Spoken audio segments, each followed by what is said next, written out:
We also have more news with these migrant refugees, the migrants going that just want a better life, you guys. We always say it. They want a better life, right? They want to make sure that they just come here and leave their country that's having climate change. They're having a drought, is what we're told, a famine.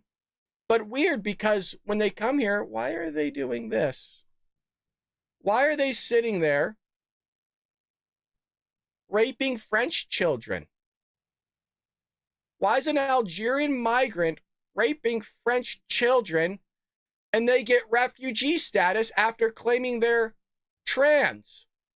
Oh, it's all coming together. Now, remember, the Biden-Harris administration, in conjunction with these elites from other countries, really support this whole thing about DEI, the trans movement, LGBTQ plus alphabet soup community movement. So an Algerian national in France, check this out, it's not just happening here in the United States, who raped a child has been granted refugee status.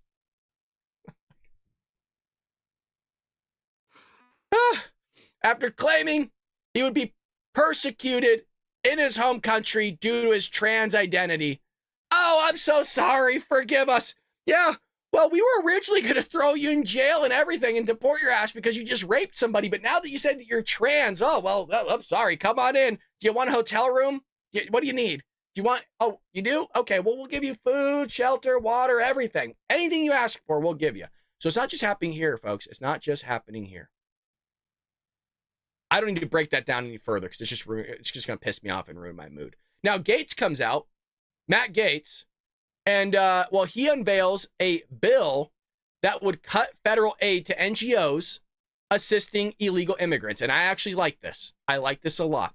A new bill in the House seeks to block entities such as non-governmental organizations from receiving federal aid if they assist illegal immigrants in violation of immigration laws. So if this is something you want to do and you want to break the law, why are we giving them governmental assistance? In the same way, there's these universities that will silence conservatives and Republicans who go on campus for speaking engagements or do certain things to conservative Republican students that are receiving federal funds or state funds, whatever. They're receiving some sort of money from the government. Then no more funding for you. If you don't want to sit there and abide by our Constitution, if you don't want to sit there and abide by the laws on the books, then don't take our money. You can do whatever you want with your own money. Oh, of course, I won't tell you what to do with your own money. In the same way, these NGOs, do whatever you want with your money. Go spend it on illegal immigrants for all you want. It's your money. But don't ask us for money and then use our hard-earned money for you to break the law. Don't like that. So Gaetz steps up to the plate here and called the Blocking Assistance and Resources to Restrict Illegal Entry and Residency, the Barrier Act. That's a damn long name. Jeez. This week, along with several GOP colleagues, the bill would limit the availability of federal financial assistance for entities that aid or facilitate illegal migration and for other purposes. An entity such as a NGO or a corporation would be eligible to receive any federal money if it violates immigration laws starting in the first fiscal year after enactment, the bill states. So hopefully we can get that done now, because I believe if it starts now, then it will be enacted starting here in January 2025. So that's the goal. Good on him for stepping up to the plate. And I'm tired of billions of dollars going to other people rather than taking care of us first. Look, if we have our own ducks in a row, if we have everything taken care of here, then fine. You know what? We're very generous people. We're the most generous people that's ever existed in human existence, the American people. Then yeah, we could sit there and help other people out. But when you're not sitting there taking care of yourselves first, and you're putting other people before yourself, well, then we run into the scenario of $35 trillion in debt, have no money, ravaged localities, ravaged states, ravaged country. And this is how you carve out and destroy an entire nation. It's happened in United States history before.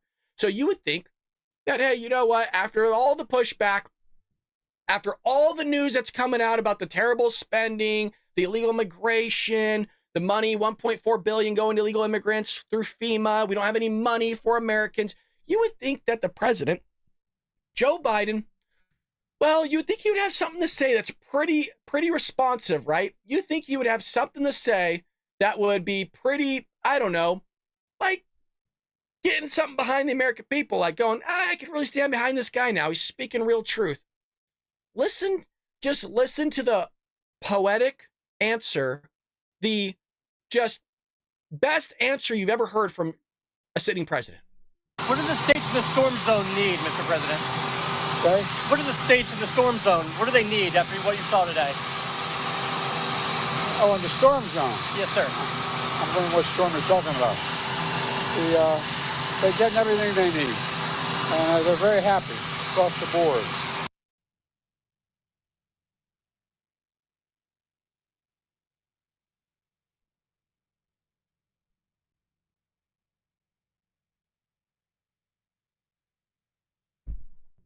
I'm like, dude, like, Jesus, what are you saying?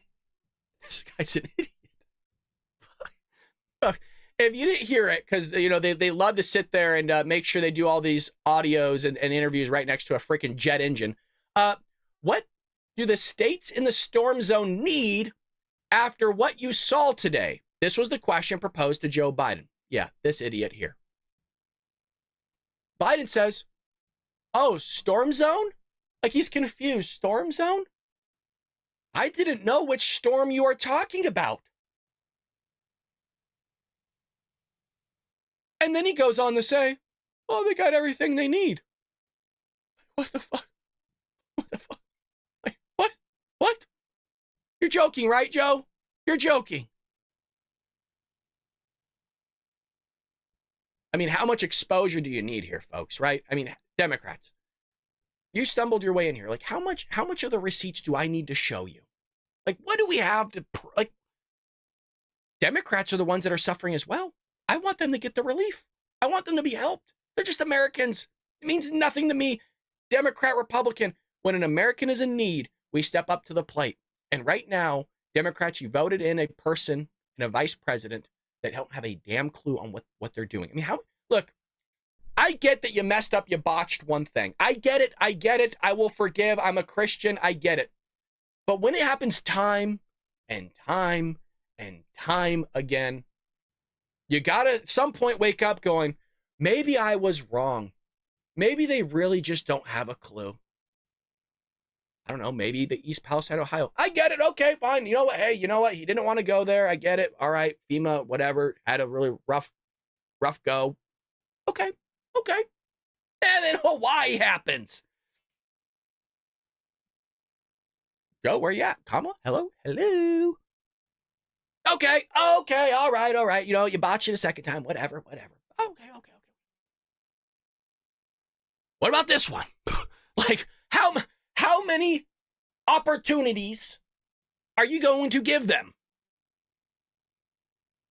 Botch the Afghanistan pullout, botch the East Palestine train derailment, botch the fires in Maui, botch the freaking hurricane here in North Carolina and Georgia and Florida, botch the decision-making with Russia, Ukraine, botch the economy by not sitting there and drill, baby, drill, botched the southern border by allowing an invasion to happen, botched our budget by blowing it out, spending $8 trillion.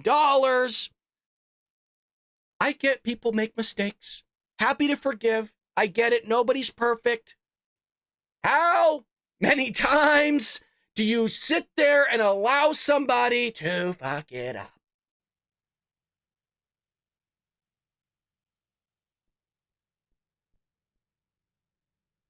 Clearly a lot if you're Democrat. I mean, that's the answer, right? Clearly a lot. So, federal judge hands Biden a win as Republicans challenge student loan bailout. Oh, goody.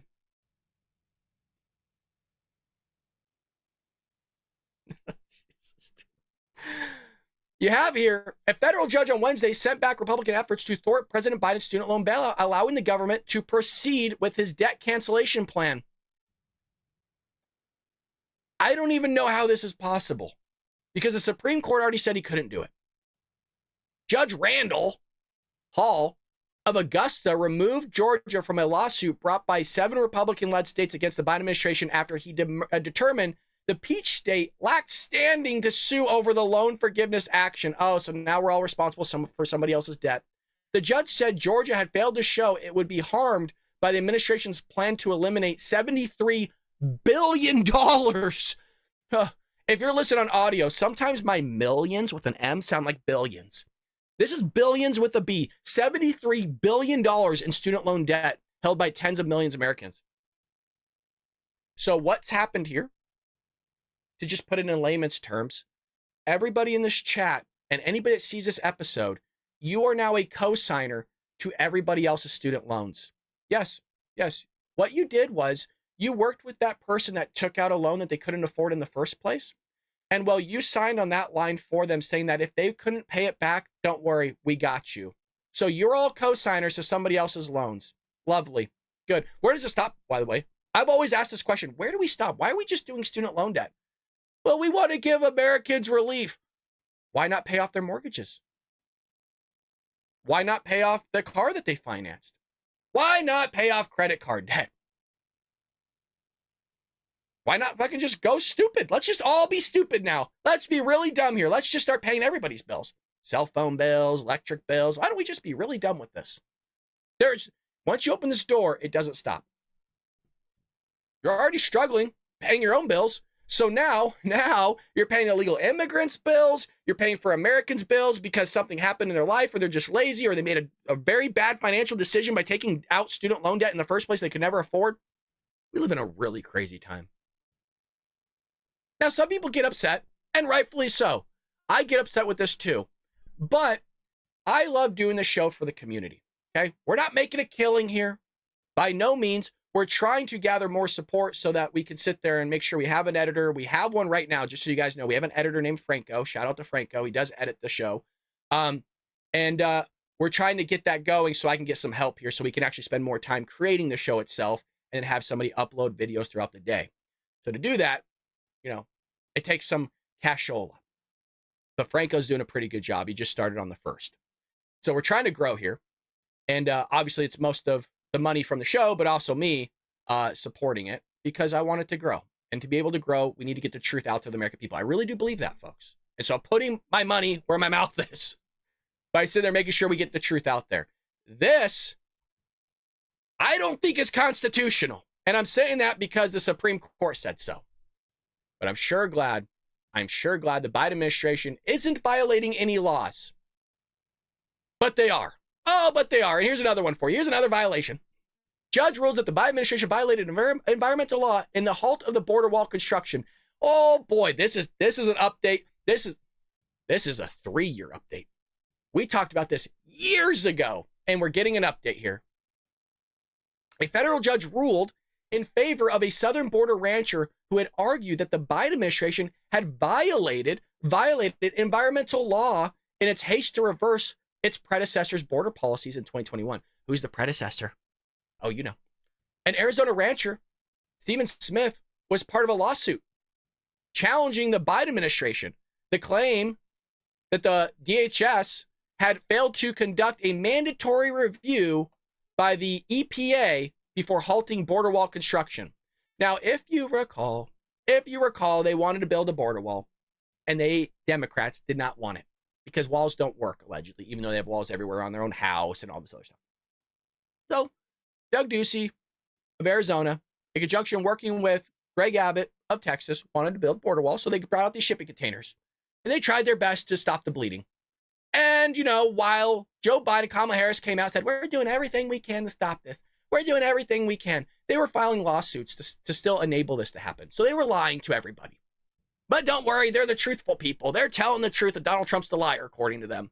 So what they did was file lawsuits, and they got rid of the shipping containers because they said it was ruining the environment. Yes, the EPA came in and said, you can't do that. It's hurting everything. Look at the environment there. It's just being ravaged. If it was ruining the environment so bad, why is the border wall sitting there? You know what? There's probably animals or something. It's probably due to climate change here. There's something here. This border wall is just really terror. All that rust is going into the soil. How are we ever going to sit there and grow plants? All that rust. Can you believe it that they're allowing this to happen? Weird. No EPA there. Nobody walking there saying we can't have this rust going into the soil. It's not healthy. But you put a nice, beautiful shipping container with nice paint on it that's not going to rust for a while. That will stop the bleeding. EPA comes in and says you can't do that. Well, at least we got somewhat of a win. At least we got a somewhat of a win.